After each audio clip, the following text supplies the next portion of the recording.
mempersembahkan sebuah lagu judulnya Tak Terbatas Kasihmu. Nah, adik-adik selamat menyaksikan.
Nah, bagaimana adik-adik? Kiranya pujian dari kakak-kakak dapat menjadi berkat bagi adik-adik semua. Sekian dari kakak-kakak. Terima kasih. Shalom, selamat pagi. Kami ucapin patut kita bersuka cita ya pada pagi hari ini. Seberapa kita yang ada pada pagi hari ini, kita tetap mau bersyukur. Tante pun sangat bersuka cita atas anugerah Tuhan yang Tuhan selalu berikan buat kehidupan kita ya. Kita mau terus memuji memuliakan namanya. Patut kita bersyukur senantiasa ya adik-adik semuanya.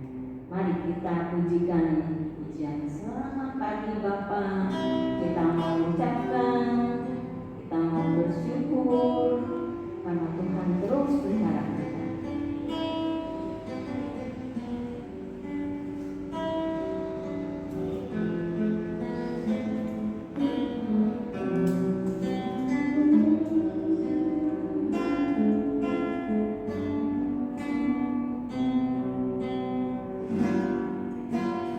Selamat pagi Bapa, selamat pagi Yesus.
Tuhan Yesus, buat kasih setiamu yang terus ada buat hidup kami Tuhan. Kami bersyukur Tuhan kalau hingga pagi ini kami ada sebagaimana kami ada sekarang ya Tuhan. Tetap dalam penyertaan Tuhan, tetap dalam kasih kemurahan Tuhan yang senantiasa menaungi, melingkupi kami ya Tuhan. Oleh sebab itu kami mau bersyukur, kami mau menaikkan pujian buat Tuhan.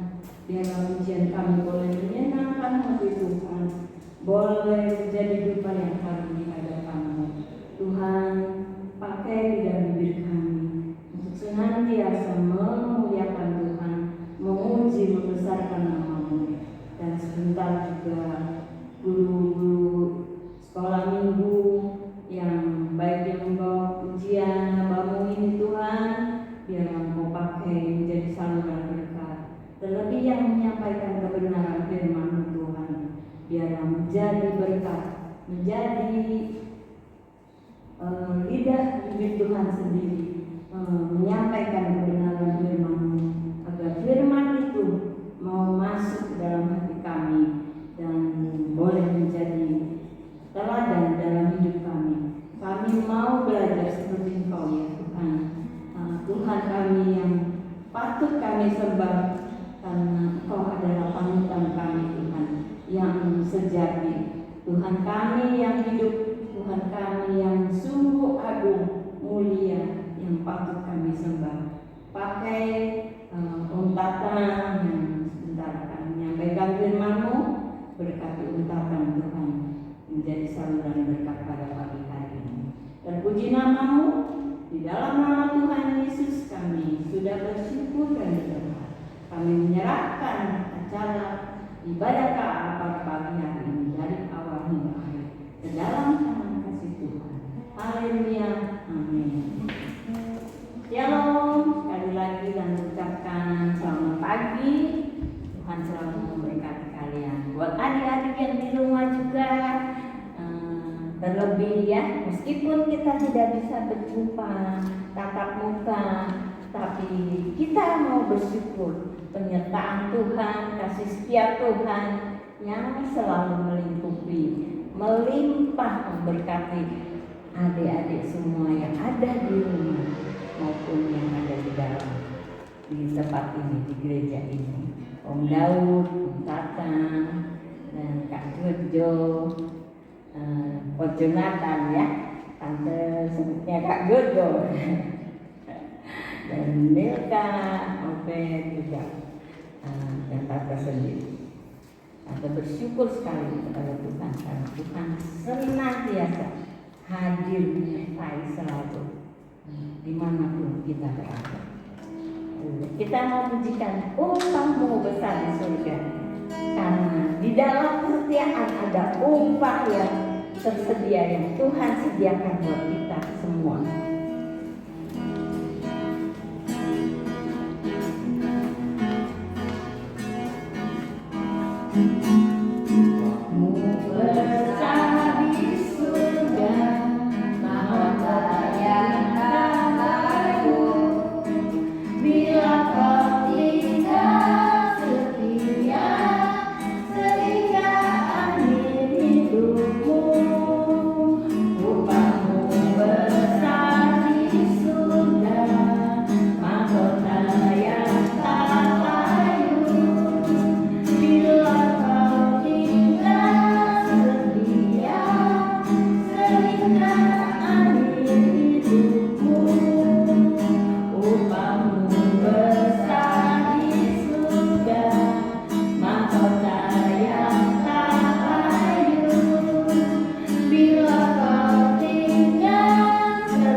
Iya dan amin ya. Karena memang Tuhan melihat setiap anak-anaknya yang mau terus setia mengiring Tuhan sampai akhir hidup kita ya adik-adik. Baik, kita mau pujikan kasih Yesus indah dalam hidup kita.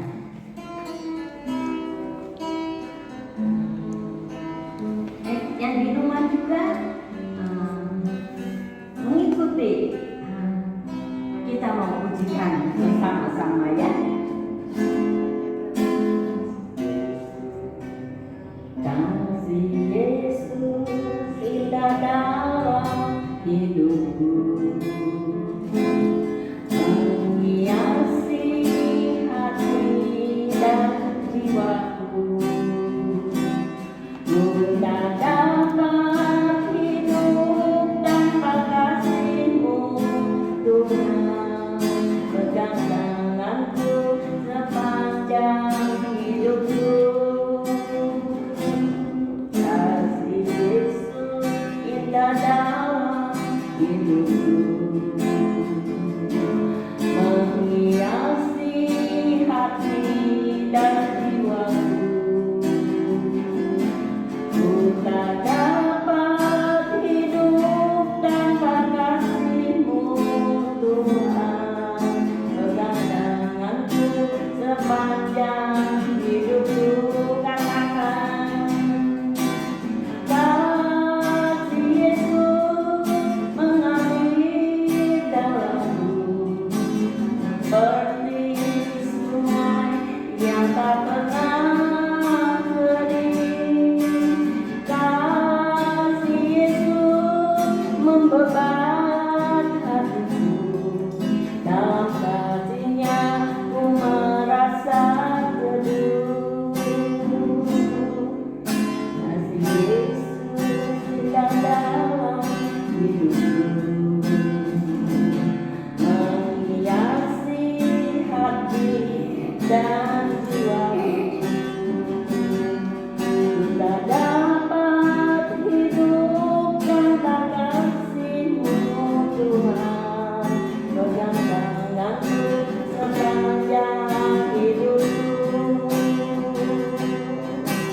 Kasih Yesus mengalir dalamku, seperti sungai yang tak pernah kering.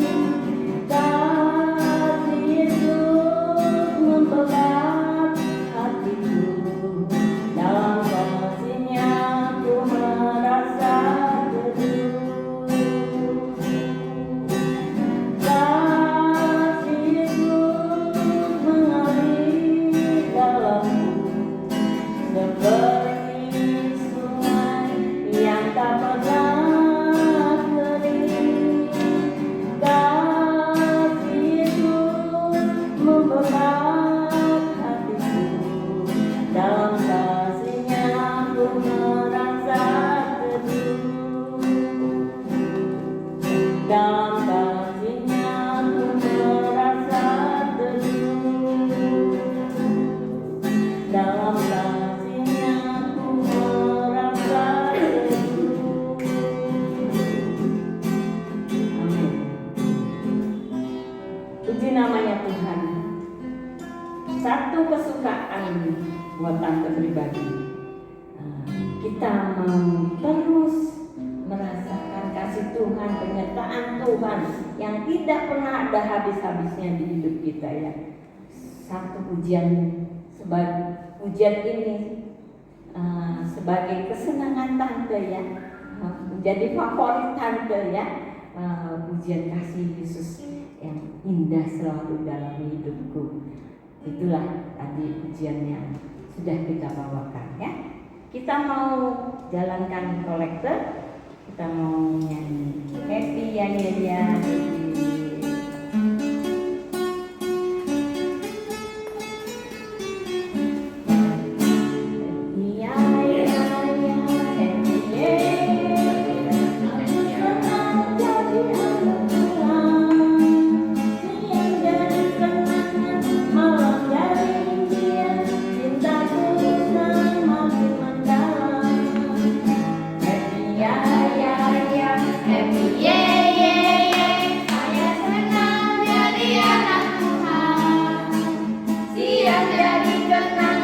Malam jadi dia, cintaku semakin mendalam.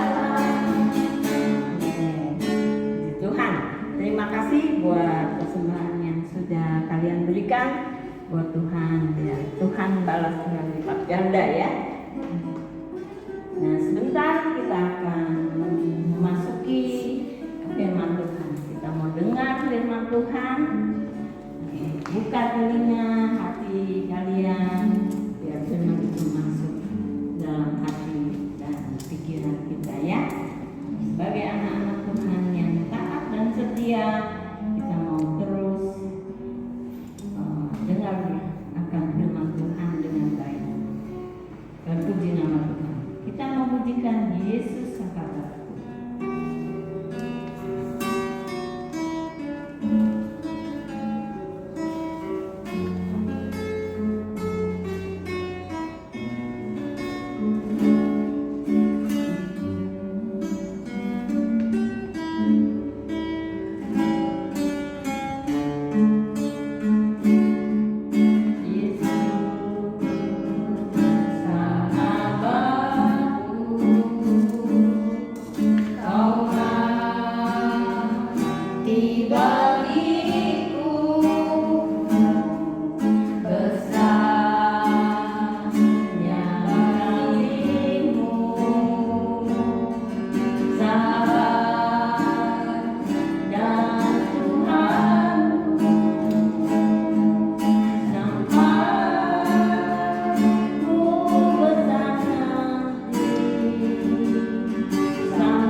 Yuk kita sama-sama berdoa. Terima kasih Tuhan, kami boleh memuliakan nama-Mu. Terima kasih kami boleh memuji dan menyembah-Mu, sebab Engkau layak disembah. Bahkan sekarang kami rindu akan firman-Mu. Biarlah kiranya Engkau bicara. Biarlah kiranya Roh Kudus akan menerangi hati pikiran kami, supaya kami memahami arti dari firman-Mu. Terima kasih di dalam nama Tuhan Yesus. Amin. Ya, biasanya ya kalau nggak ada corona ini, bulan-bulan ini adalah bulan-bulan gereja-gereja mempersiapkan apa? Natal, ya.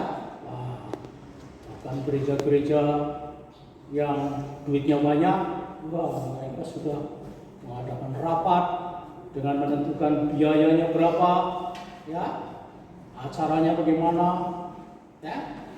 Tapi apakah kita menyadari berapa persen dari gereja-gereja atau Kristen yang betul-betul rindu untuk bertemu dengan bayi Yesus, ya? Nah, mau ngajak kalian untuk melihat para gembala, ya. Para gembala itu kenapa Om Tatamu tertarik dengan gembala? Udah bisa pakai ini ya.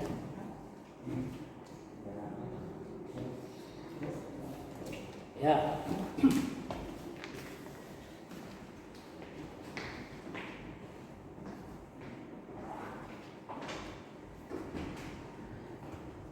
Kenapa para gembala yang dituju oleh malaikat, ya,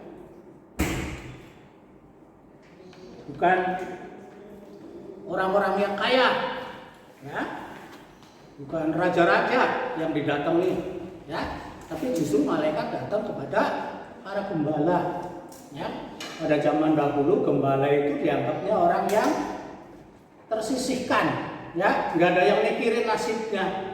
Jadi mereka menjadi gembala upahan, ya. Nah, malaikat itu sengaja datang kepada para gembala, ya, yang hidupnya susah, ya, mikirin masa depannya bagaimana, kok begini terus, tidak ada harapan apa-apa, ya. Nah, tapi justru disitulah keadilan Allah, ya. Coba kalian pikir sekarang, misalnya malaikat datang kepada gembala ngomongnya gini, jangan takut, ya, sebab aku memberitakan kepadamu kabar sukacita, telah lahir bagimu seorang juru selamat, yaitu Yesus di kota Cirebon, ya. Kamu bisa ketemu di Hotel Santika atau di hotel yang berbintang 5, ya. Nah, udah segitu malaikat nyanyi terus kembali suasana gelap. Apa yang kira-kira gembala lakukan? Ya, bingung mereka. Ayo kita lihat yuk, gimana Hotel Santika. Maka berbondong-bondonglah para gembala ke sana. Misalnya gembalanya asalnya dari Cirebon, ya, malaikat sengaja datang. Ya, apa kira-kira penerimaan satpam di sana di depan? Mau apa kamu? Pak, ada malaikat Pak, barusan ngomong sama kami sungguh lihat Yesus yang lahir di sini. Kamu mandi dulu dah, ya, salin dulu yang bagus, pakai minyak wangi, pakai sepatu yang rapi, ya, beli member dulu. Apa itu Pak member? Kartu, ya. Kalau kamu nggak punya member nggak boleh masuk sini, ya. Berapa Pak? Satu orang 2 juta. Bingung mereka, ya. Akhirnya mereka pulang nggak jadi bertemu dengan bayi Yesus. Yang bertemu siapa? Waduh, orang yang bermobil, yang punya kartu kredit, ya. Mereka bisa masuk, bisa bayar 2 juta, ya. Nah, nanti pihak hotel menyediakan brosur, ya. Berbondong-bondonglah sebab juru selamat sudah hadir di kota Cirebon, ya, di Hotel Santika, Jalan Wahidin. Waduh, ya. Nah, kalian bisa sambil menikmati hidangan mewah, Anda bisa berfoto bersama dengan bayi Yesus dan Ibu Bunda Maria, dengan Yusuf, ya, hanya dengan membayar 3 juta rupiah. Nah, berarti cuma orang-orang kaya yang bisa ketemu Tuhan Yesus, ya. Nah, karena itu malaikat datang kepada orang yang sederhana, ya. Orang yang sederhana itu para gembala, ya, bukan orang-orang kaya. Bukan berarti Allah itu tidak suka sama orang kaya, ya, nggak suka sama raja-raja, bukan.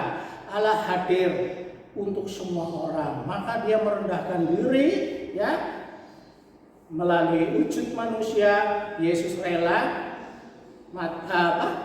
dilahirkan di kandang domba malah, ya, ladang domba, ya. Itulah tujuannya, ya. Allah memaksudkan supaya adil, ya.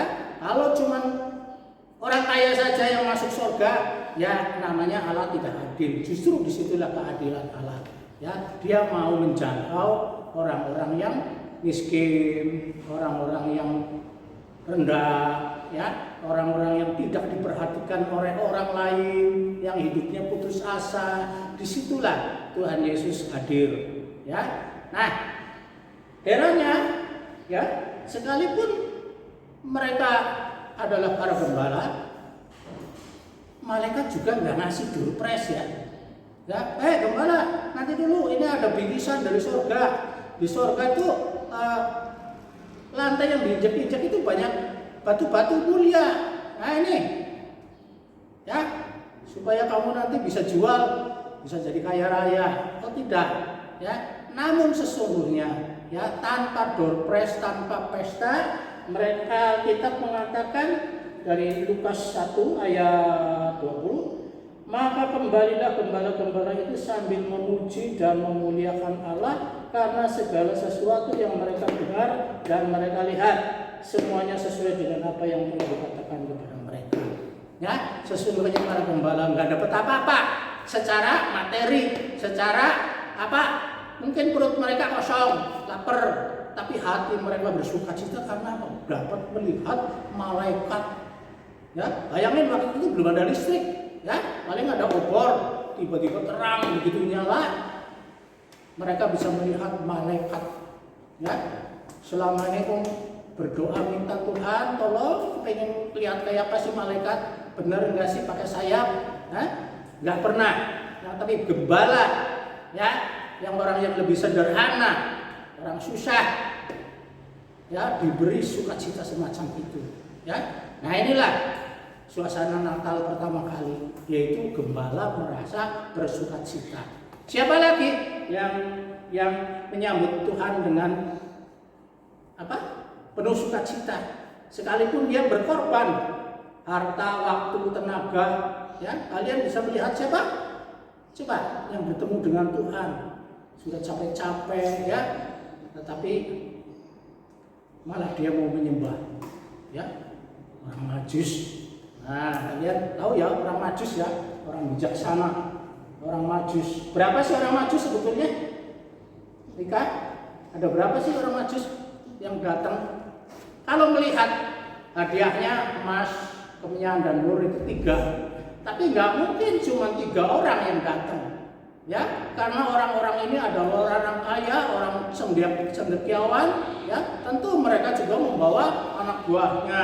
Karena perjalanannya itu sangat jauh, ya, mereka membutuhkan jubah untuk salin, ya, bekal untuk makanan di perjalanan. Tentu mereka datang satu rombongan, bisa jadi 50 orang atau 100 orang, ya, karena mereka membutuhkan minum, makanan dan sebagainya. Mereka membawa tenda untuk malam hari atau siang hari kepanasan mereka tidur. Karena malam hari mereka harus berjalan menuruti bintang, ya. Nah, ilmu astronomi ternyata mereka pahami, ya. Beda dengan astronomi sekarang, ya. Pernah ke Boska itu Lembang, lihat bulan, ya, melalui teropong itu, ya. Bulan sepertinya seperti apa? Kalian belum pernah lihat? Kalau dilihat itu seperti sarang tawon, bopeng-bopeng, warnanya abu-abu, semu kehitaman, ya. Nah, rupanya orang Majus ini sudah tahu, ya, ilmu zaman kuno sekali, ya, ilmu perbintangan, beda dengan astronomi sekarang. Bintang itu menjadi aneh karena apa? Dia besar dan bisa berjalan, ya, menjadi penarik, daya tarik. Wah, ini pasti ada seorang raja, ya. Nah, mereka mengikuti itu, ya, dengan membawa perkalan yang sangat banyak, ya. Mereka tidak tahu berapa lama kita akan berjalan dan di mana kita akan ketemu. Tapi yang jelas bintang itu membuat mereka tertarik karena mereka tahu, oh, ini adalah seorang raja yang baru dilahirkan. Raja bukan sembarangan, raja di atas segala raja. Karena itu hati mereka tergerak. Ya, ayo kita berapa? Nah, di Dikatakan mereka itu dari timur, ya, timur. Itu hampir mirip dengan perjalanan Abraham, ya, dari tanah Haran. Lalu dari timur itu biasanya dari daerah Babilonia, ya. Nah, kurang lebih ini hanya perkiraan saja, kurang lebih seperti perjalanan Abraham dari tanah Haran ke Palestina itu sekitar 2.530 km, ya. Nah, itu perjalanannya bukan perjalanan yang ringan, ya. Mereka berjalan ribuan kilometer. Nah, inilah yang membedakan zaman dulu dengan sekarang. Kalau jarak sekarang segitu naik pesawat tuh berapa jam nyampe, ya. Nah, zaman dulu kalau onta itu kendaraan satu-satunya yang paling kuat tuh onta, yang naik bukit turun bukit gitu ya, kuat. Kalau seandainya sehari bisa 60 km, ya, kita bisa hitung berapa lama itu, ya, dari 2.530 atau 60 km tinggal dibagi, ya, itu lamanya berbulan-bulan, ya, bisa sebulan lebih tergantung kemampuan ontanya. Kalau capek nginep ya bisa lama lagi, bisa sampai 3 bulan, ya. Tapi mereka nggak pikirkan itu. Yang penting ayo sampai di mana bintang ini menuntun mereka. Dan ternyata setelah di Yerusalem mereka bingung, ya, tanya-tanya karena nggak lihat bintangnya, ya. Rupanya mereka tersesat ke istana Herodes, ya. Wah, ini ketemu sama Herodes dan Herodes terkejut. Kok bisa ada raja, ya. Waduh, seluruh Yerusalem gempar. Ternyata ada yang menyaingi Raja Herodes, yaitu bayi yang baru dilahirkan. Wah, Herodes benar-benar marah, ya. Tapi dia tidak mengumumkakan itu kepada orang Majus, ya. Karena apa? Wah, gawat nih, tahtaku bisa direbut, ya, oleh yang namanya raja yang baru dilahirkan.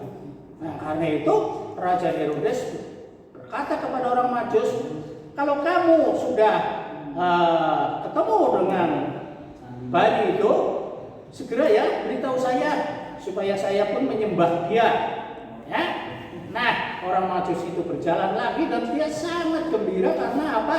Ternyata bintang itu muncul lagi, ya, dituntun oleh bintang. Nah, inilah cara Allah, ya, menuntun orang melalui bintang yang terang, ya, menuntun kepada bayi Yesus.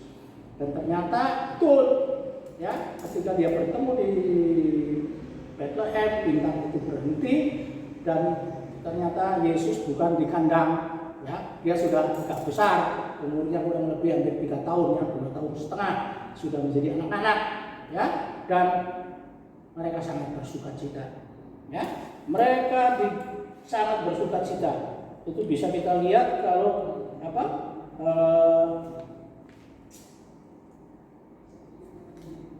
Ya, orang Majus itu pulang dengan rasa sukacita sekali dan apa yang dipersembahkan adalah yang terbaik, ya. Dari segi tenaga, ya, sudah keluar tenaga yang sangat besar, ya, penat tentu perjalanannya yang sangat jauh, ya. Dari segi apalagi waktu, mereka membuang waktu sudah berbulan-bulan hanya untuk kepengen melihat anak itu, yaitu juru selamat, ya. Bukan cuma itu, harta yang paling indah, yang paling mewah pada zaman itu, emas, kemenyan dan mur dipersembahkannya. Hati mereka bersukacita, pulang dengan rasa gembira, ya, bersukacita, ya. Gembala juga begitu, nggak dapat apa-apa, nggak roti, nggak dikasih, door prize nggak dikasih, tapi mereka pulang dengan rasa sukacita, ya. Inilah karena itu Tuhan Yesus disebut apa? Raja damai, ya. Raja damai itu yang bisa merasakan damai semua orang tidak, hanya kita yang percaya, ya. Di dunia yang nggak ada damai, di mana-mana perang, banyak teroris, di mana ada damai? Tidak ada, ya. Tapi yang disebut Raja Damai Tuhan Yesus itu bagi mereka yang percaya, mereka diberinya damai sejahtera, Ya, damai sejahtera nilainya itu lebih tinggi dari harta benda. Ya, inilah orang-orang yang benar-benar menantikan dan berusaha untuk menjumpai Tuhan Yesus. Ya, bahkan di Alkitab ada seorang namanya Simeon. Simeon itu dikatakan oleh apa? Tuhan berfirman kepadanya, kamu tidak akan mati sebelum menjumpai Mesias. Nah, ketika itu dia digerakkan oleh Roh Kudus pergi ke Bait Allah, ternyata memang Tuhan Yesus ada di situ. Setelah 8 hari dia akan disunat, ya, menurut hukum Taurat. Simeon membopong bayi itu dan berdoa, kini hambamu biarlah pergi dalam damai karena sudah melihat keselamatan yang daripadamu. Ya, dalam bahasa sehari-hari Tatang terjemahkan, biar aku sekarang mati nggak apa-apa, yang penting aku sudah ketemu, sudah melihat bayi Yesus. Nah, orang-orang yang benar-benar menantikan dan ingin bertemu dengan Tuhan Yesus pada hari Natal, ya beda. Sekarang rupanya zaman modern semuanya latah, kepengen ikut-ikutan merayakan Natal, ya. Nah, sebelum corona kita juga melihat mal-mal dihiasi semuanya, ya. Wah, pohon Natal, ada yang modelnya kayak salju putih-putih semuanya, dengan harapan banyak pengunjung, banyak yang beli, ya, sehingga menguntungkan. Ada lagi restoran, ya, bukan orang Kristen tapi latah ikut-ikutan menghias, ya, pohon Natal dan sebagainya. Ya, semua orang pada hari Natal memang, ya, menjadi ciri khas, ya, bukan cuma di kita, di Singapura segala macam. Itu toko-toko yang besar-besar memajang dagangannya dengan diskon yang gede-gedean, ya, di mana itu memancing orang anak-anak remaja supaya bilang sama ibunya, sekarang aja itu 70%, kapan lagi itu diskon segitu gedenya, ya. Nah, itu Natal bagi orang dunia, yaitu apa? Mengharapkan sesuatu. Dan silakannya orang Kristen itu banyak yang seperti itu. Ya, Om Tatang pernah cerita, diajak sama temen, ya, Om Tatang ke gereja saya aja, ya. Kenapa sih? Ada door prize-nya. Tahun lalu emas, sekarang berlian. Waduh, ya, kira-kira bagaimana orang yang datang itu, ya, setelah membaca, wah, ternyata acaranya ada door prize-nya, ada berliannya, ya. Tentu keinginan atau motivasi atau keinginan untuk datang itu untuk dapat. Kalau nggak dapat bagaimana? Beberapa hari setelah Natal ketemu lagi, gimana? Siapa yang dapat? Aduh, Tatang, getun saya. Orang Cirebon bilang getun itu apa? Kecewa berat deh. Sebab yang dapat tuh ternyata orang yang sudah tua, bukan kayak saya, masih muda. Coba kalau saya, waduh, bisa dijual, bisa nambah-nambah uang buat modal dagang, ya. Nah, itulah, ya. Jadi maksud kedatangan ke gereja atau motivasi untuk mengikuti Natal hanya untuk mengharapkan materi, ya, supaya saya bisa dapat apa sesuatu, ya. Beda dengan Natal pertama, maka kita perlu hati-hati sebelum hari Natal tiba. Kita sudah mempersiapkan hati kita, mengoreksi apakah betul saya sudah merindukan kehadiran Tuhan Yesus dalam hati saya, ya. Bagaimana cirinya orang bisa mendapatkan Tuhan Yesus?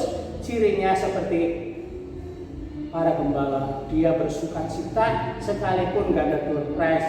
Ia tetap gembira, hatinya bersukacita seperti orang Majus sekalipun sudah mengeluarkan uang yang banyak.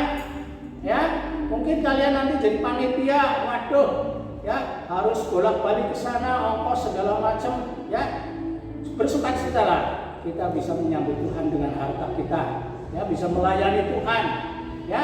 Wah, melayani Tuhan tuh kalau pelit nggak akan jadi, ya. Memberitakan Injil kalau pelit nggak akan jadi. Ya, karena itu kalau nanti kalian sudah bekerja, ya, melayani, waduh, harus ini itu keluar uang sendiri, puji Tuhan, kalian diberi kesempatan seperti orang Majus. Ya, orang Majus itu kalau orang dunia ngomong itu orang bodoh, jauh-jauh cuman buang emas sama harta benda, ya, mending buat saya aja, disumbangin ke fakir miskin deh, ya, tidak, ya, datang kepada Tuhan dengan segala keberadaan kita termasuk harta kita, ya, kita datang. Sebab apa? Semuanya itu nilainya tidak akan berarti jika kita sudah masuk surga. Ingat, ya, wala emas, berlian, apa segala di surga itu nggak laku, ya. Di sana tanah yang diinjek-injek pun berlian, ya. Batu-batu permata, yaspis, ya, batu-batu yang serba mahal-mahal, tidak ternilai, suci, ya. Nah, persiapkanlah hati kita menyongsong hari Natal, ya. Sadarlah kalau kita diajak teman kemana-kemana, kita sudah punya gereja, kita sudah punya tujuan. Sebab banyak sekali orang yang motivasinya berbeda, ya. Di sana saya tahun lalu ikut di sana kok masakannya nggak enak. Yuk kita nyoba ke sana, barangkali lebih enak. Itu motivasi, ya. Maksud kedatangan untuk Natalan itu hanya untuk mencicipi masakan yang lebih enak, ya. Atau ada lagi yang ke sana door prize-nya lebih gila lagi, sepeda motor misalnya, ya. Lalu apa lagi? Lalu makna kehadiran Tuhan Yesus sudah hilang, ya. Di gereja manapun, di kampung, dimanapun jemaahnya sedikit mau banyak, yang penting hati kita, ya, untuk menyongsong Tuhan Yesus yang hadir, ya. Tuhan Yesus mau hadir, ya. Nah, itu karunia yang sangat besar karena manusia yang berdosa ada yang nulungin. Nah, untuk selama-lamanya sampai kekal kita ke surga nanti memuji Tuhan Yesus karena kesediaannya, kerelaannya untuk hadir di dunia ini dengan risiko, ya. Risiko mau apa? Dibunuh. Herodes bukan mau nyembah, mau membunuh, ya. Dia merasa disaingin sama Tuhan Yesus. Waduh, kalau gitu nanti kalau aku mati anakku gak jadi raja, pikirnya. Kalau gitu perintahkan tentaranya, prajuritnya, bunuh semua anak-anak yang usianya di bawah 2 tahun. Ngeri sekali, ya. Karena khawatir kedudukannya direbut sama Tuhan Yesus, ya. Padahal Tuhan Yesus itu bukan raja dunia, dia raja damai, raja rohani, ya, yang mau memerintah hati kita, ya. Sekian firman Tuhan. Biarlah kiranya kita sebelum hari Natal tiba, kita siapkan hati kita untuk menyongsong kehadiran Tuhan dengan rasa penuh sukacita. Juru selamat lahir, ya, rela lahir dalam dunia ini, ya. Dunia yang sudah gelap, dibayangkan seperti digambarkan dunia yang gelap, tiba-tiba secercah cahaya datang. Itulah Yesus Kristus, ya. Amin. Silakan Bung Daud. Tutup doa aja. Oh iya. Ayo kita doa. Bapa, kami bersyukur karena kami boleh mempersiapkan hati kami untuk menyongsong hari Natal. Biarlah kiranya pemahaman Natal boleh kami kenal, boleh kami pahami sejak dini, supaya kami tidak terombang-ambingkan oleh berbagai macam pengajaran.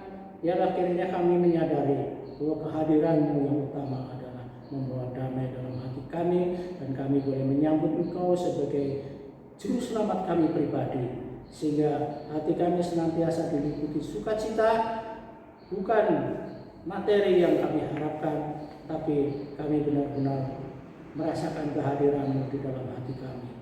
Terima kasih ya Bapa atas anugerah-Mu yang sangat besar. Kau menjadikan Tuhan Yesus mau tinggal dalam hati kami, beserta kami setiap hari. Dalam nama Tuhan Yesus kami bersyukur. Amin.